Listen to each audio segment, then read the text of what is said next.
Tonight on KQED Newsroom, we keep on testing because yet another variant of COVID-19 is sweeping the state. We speak with Dr. Bob Wachter about how to manage the ongoing virus. Plus, I urge all of you living in Florida to join the fight, or join us in California, where we still believe in freedom. why is Governor Newsom running ads in Florida? We check in with our panel of reporters on his actions, plus California's other top stories. Also, we visit the Berkeley Rose Garden in this week's look at something beautiful. Coming to you from KQED headquarters in San Francisco, this Friday, July 8th, 2022.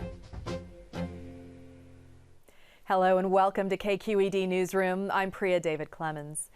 We woke up this morning to the shocking news of the assassination of the former Prime Minister of Japan, Shinzo Abe. Abe was the longest-serving prime minister in Japanese history. He led the country for about 10 years over the course of 2 terms as prime minister. Joining us now to discuss the assassination and what it means for Japan now and in the future is Michael Auslin, a distinguished research fellow in contemporary Asia with the Hoover Institution at Stanford. Michael, thank you for joining us. Thank you for having me. What was your first thought upon hearing about this assassination? You've met Shinzo Abe yourself a few times. Well, like everyone, shock. First of all, gun crime and murder in general is very rare in Japan. There hasn't been an assassination of a leading Japanese politician since 1960, so it is not something that you not only expect, but you don't even really think about it.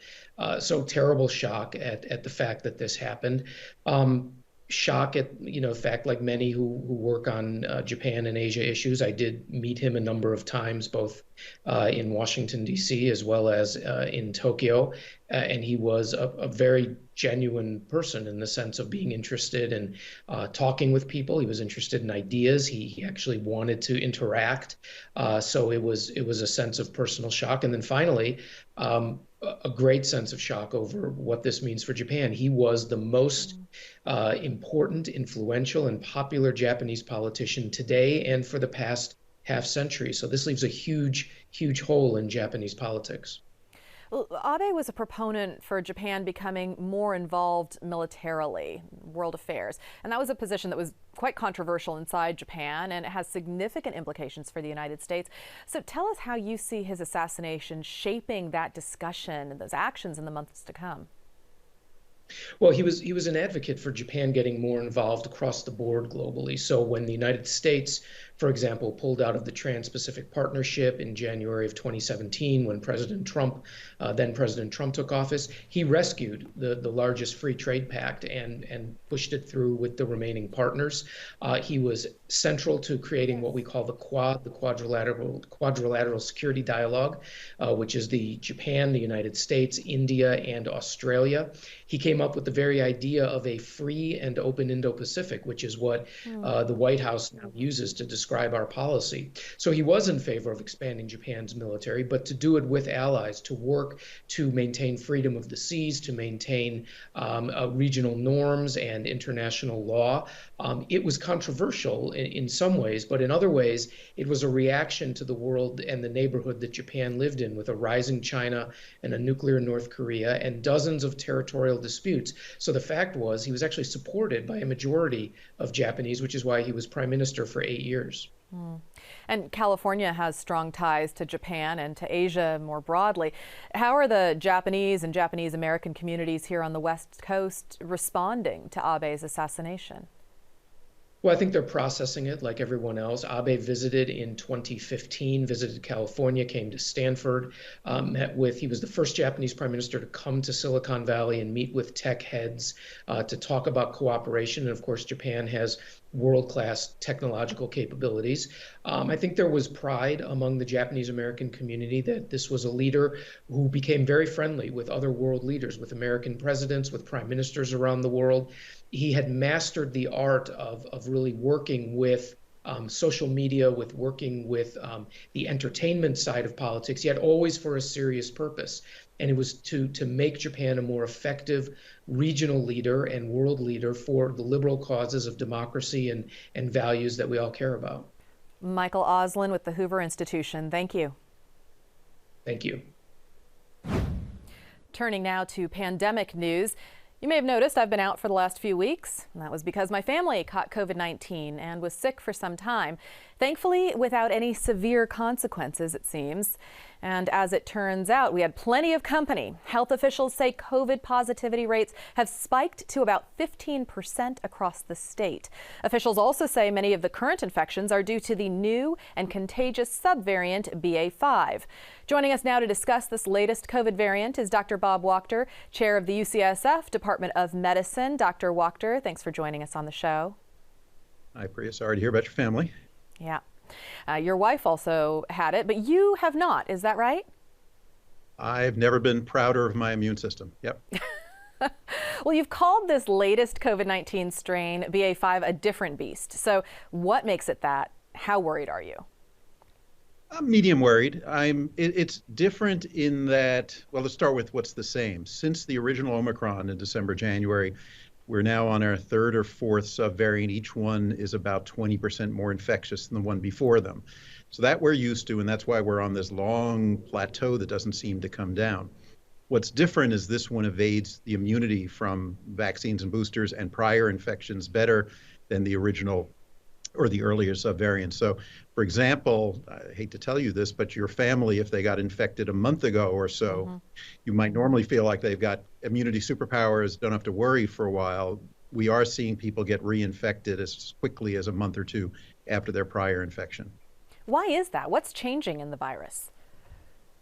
Just the structure of that spike protein that we've all come to know and love. That's the part of the virus that invades our cells, but also is the target of our vaccines and our antibodies.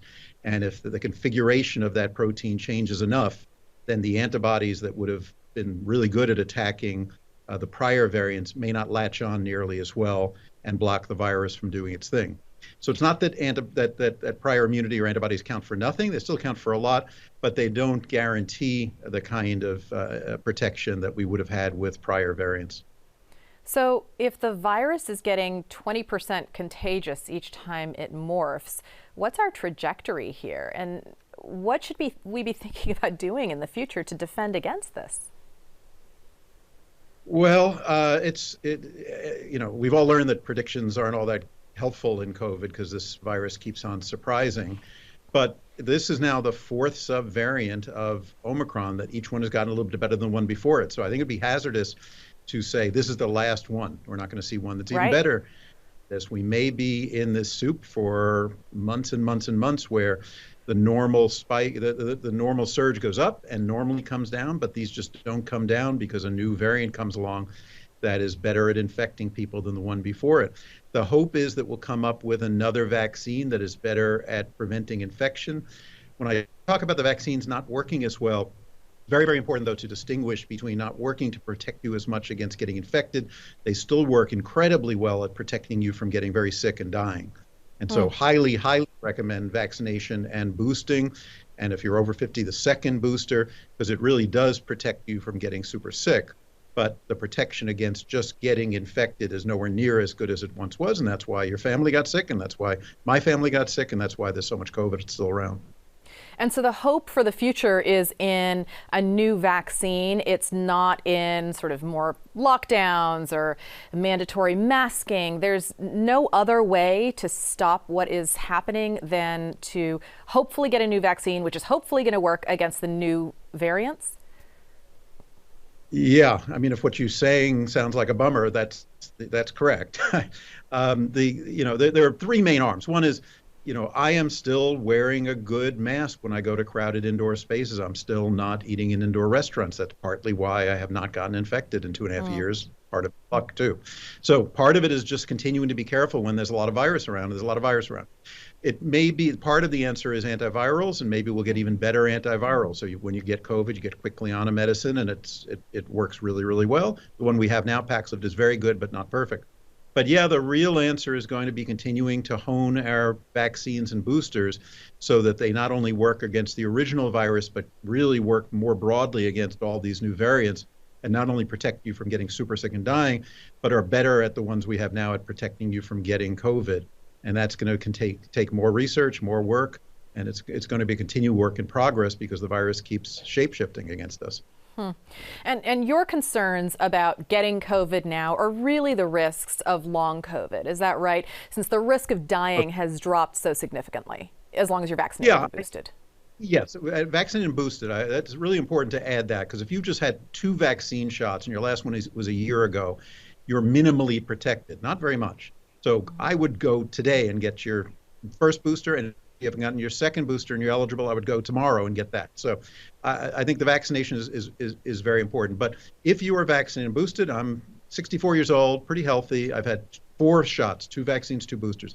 I really don't worry that much that I'm going to get super sick and die of COVID. Obviously very different than 2 years ago. But my wife, who's now 10 weeks out from her COVID infection, still needs to take a nap every day. Still doesn't feel right. So long COVID is a real risk. It's not just the symptoms. Studies show that higher risk long-term of heart attacks, strokes, diabetes, all sorts of nasty stuff. So even though I don't worry very much about dying of COVID anymore, I still really would like not to get it if I can avoid it. These strains, they often start in other countries and then make their way around the world. And many countries are still restricting travel to slow the virus's spread. Do you think there should be more of these policies put into place here? Are we just too tired of restrictions and we got to live with what we've got?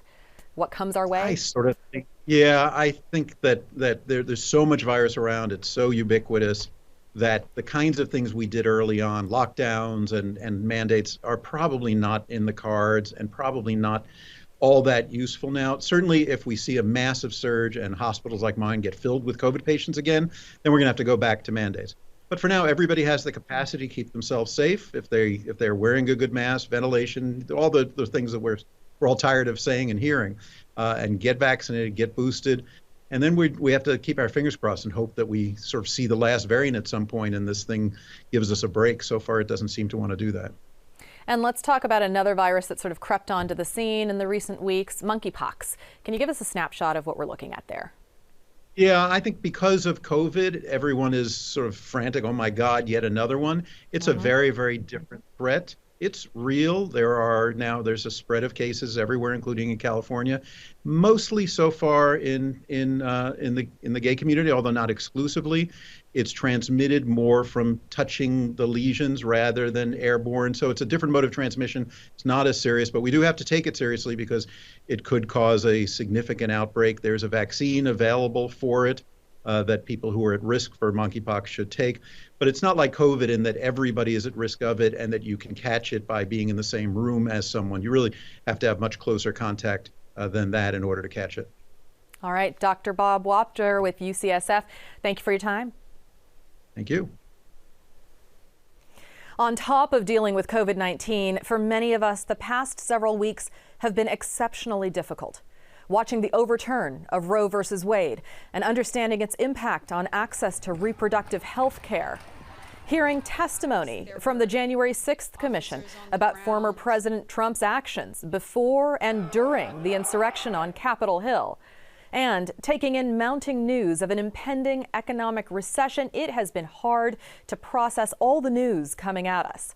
Tonight, we have a full panel of reporters here to unpack the major news of the week. San Francisco Bureau Chief of Market Watch, Jeremy Owens, Senior Political Writer for the San Francisco Chronicle, Joe Garofoli, and KQED reporter Aditi Bandlamudi. Thank you all for being with us today. I appreciate it. Where do we begin? There is so much to talk about. Let's start this week. The Prop 1 campaign officially kicked off. So Proposition 1 is a new ballot measure, and this is to enshrine constitutional rights, access to reproductive services. Let's take a look first at what the language actually is. So a yes vote on Prop 1 would support amending the state constitution to prohibit the state from interfering with or denying an individual's right to reproductive freedom, which includes a right to an abortion and a right to contraceptives. So, Aditi, I want to start with you. You went to a protest against the overturn of Roe v. Wade. You spoke with people on the ground. What is the sentiment? What is the feeling that you're hearing out there? Because these are the people who are going to be voting, right? All of us are going to be voting on this prop. Oh, totally. I mean, so I was out there on Friday day that the decision dropped, and the mood was incredibly somber. You know, I took the bus to one of the protests, and the woman sitting next to me was telling me that she actually got an abortion the year after Roe was decided. And she was just talking to me about how grateful she was that she had that option and how terrified she was for what the future looks like. You know, I spoke to so many people who were just so angry and so worried about what's to come. But there's also a sense that, you know, we live in California where our elected officials have said that they want to enshrine this right. So we'll definitely see, I think, a lot of movement coming in towards November. So why is it so important to have this right in the Constitution, right? We do feel like this is a place where we have that access. Our leadership has certainly said over and over again they support that access to reproductive freedoms. Joe, you've been following this. Why this particular constitutional amendment? Because as a backstop to the national law, the Supreme Court. And the concern is this, first of all, this will sail through. 76% of likely voters in California support Roe. So this will pass. The concern is Republicans take over the House, the Senate, and the White House in 2024. One of their first priorities will be a possible national abortion ban. And they may have no problem flipping the filibuster to do it, unlike Democrats do now, and that would supersede California's law. So just because there's a constitutional amendment doesn't mean game over. You actually took a look at the filibuster, in particular our senior Senator Dianne Feinstein's role here this week. Yes, she was been very fuzzy about her position about the whether she would overturn the filibuster to protect abortion rights. Her position was very hazy. So we challenged her on it, and literally hours after our story ran, she said, no, I will bypass the filibuster to protect abortion rights. So she is in that camp, but Democrats still don't have enough votes to get to protect it in a law right now. Let's turn, unfortunately, to gun violence. And we are all in this place right now, still reeling from the shock of the assassination of the former Prime Minister of Japan, Shinzo Abe. That appears to have been a handmade gun. Japan has very strict gun laws. And we are dealing with it, obviously, here in America as a much larger, wider spread problem. We had the Highland Park shooting over in Chicago or outside of Chicago over the 4th of July weekend. Jeremy, you yourself had a sort of near experience. Yeah, it's just a specter hanging over everything. Right, I went to Alameda, had its first 4th of July parade since 2019. Mm-hmm. I went there, found out about the Highland Park shooting on my way to the parade, ran into a friend born and raised in Chicago and had to tell him about it. He had to run and text some of his friends to see if they were okay because they lived in Highland Park, right? And it put a specter over that entire day, what should have been a beautiful day. Went to the Coliseum that night to see the A's play, see the fireworks. Wonderful night, had a great time, come home next day, find out people were shooting guns into the air, bullet fragments were falling and hitting children both inside and outside the Coliseum. And you had your child there too. And I had my child there, my son was with me at both events. And it's really hard to enjoy those things with the potential specter of violence hanging over you at any point. Mm-hmm. Aditi, there's been some new gun laws in San Jose. They've been creative about how they've put these new gun laws into place and what they are.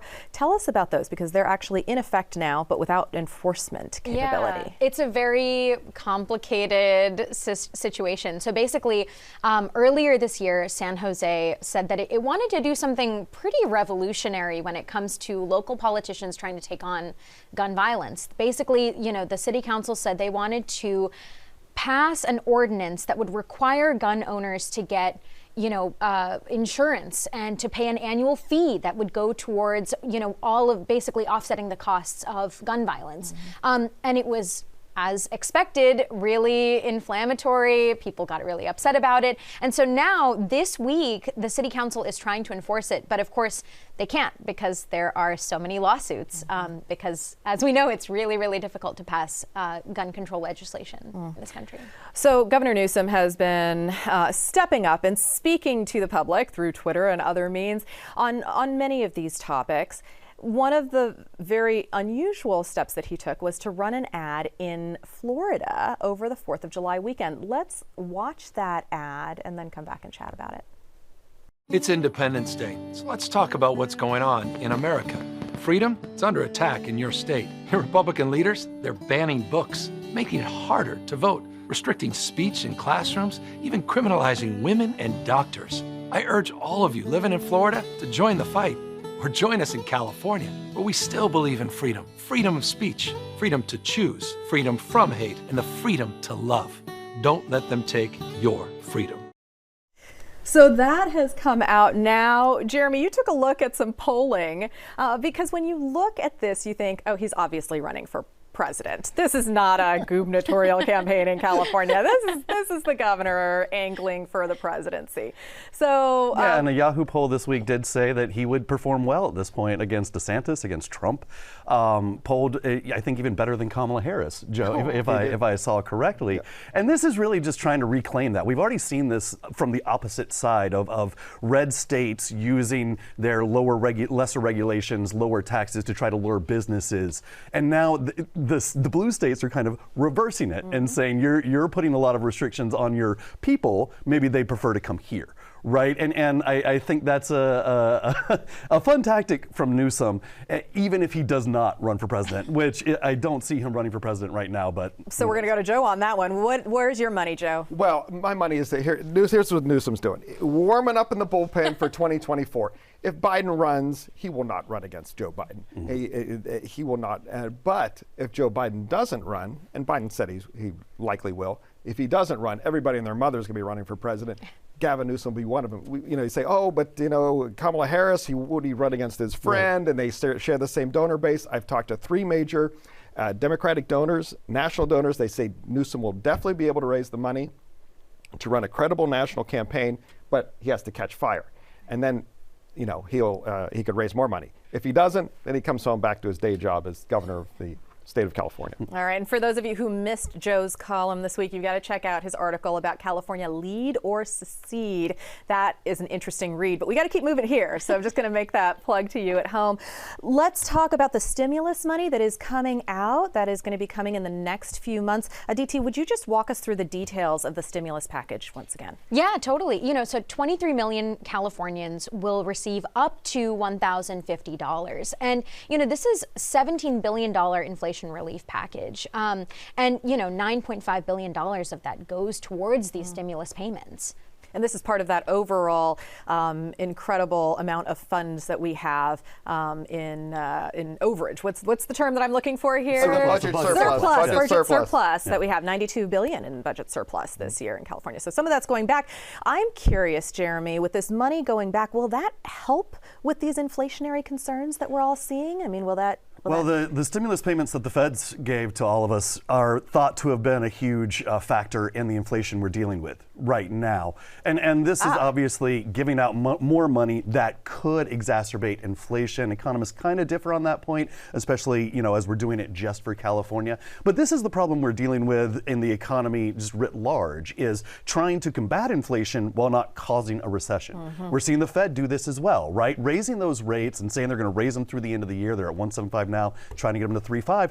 They're trying to do that to fight inflation while realizing that doing it may cause a recession. And it's possible we're in a recession right now. We'll see when the data comes out. But there was a good jobs report, though, this morning that seemed to ease some of those recession concerns. Well, a little bit. I mean, the top line number was really good in that jobs report. But there were a lot of other worrisome signs moving forward, which fit with kind of what we've heard anecdotally, which is a lot of companies saying, we're trying to hire right now, realizing we're gonna be cut off, right? There are hiring freezes being warned about, being put into place across Silicon Valley. And so a lot of this hiring that happened in June, in May, and even now is trying to close out positions before they know that money just disappears. In the last little bit here, I do want to touch on San Francisco's new district attorney being sworn in today. Aditi, what can you tell us about Brooke Jenkins?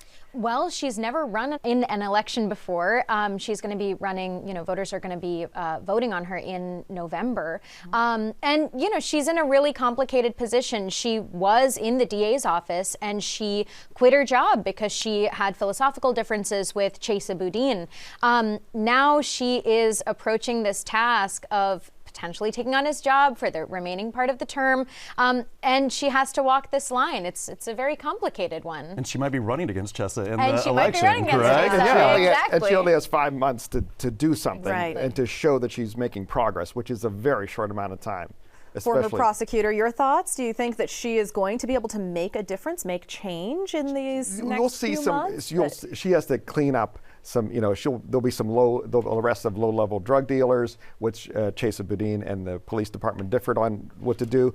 But the challenge is, she said she's a progressive prosecutor, but there's a demand to crack down on low-level crime like that. So that's going to be a tough including from the mayor who appointed her. Exactly. Including and now Mayor Breed owns the crime problem in San Francisco. She can't hide behind Chesa Boudin. It's sort of a human political shield for her. She owns it. All right. Jeremy, Aditi, Joe, thank you all for being here with us today. We appreciate it. We'll see you again soon. Thanks so much, Priya. That's fun. For tonight's Something Beautiful, we take you to a public garden that opened in 1937 in the East Bay. The Berkeley Rose Garden provides remarkable views of the city and the bay and features more than 100 varieties of this floral delight.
Oh, I can almost smell the roses from here. That is the end of our show for tonight. You can find KQED Newsroom online or on Twitter, and you can email us at knr@kqed.org. You can reach me on social media at Priya D. Clemens. Thank you for joining us. We'll see you right back here next Friday night. Have a great weekend, everyone.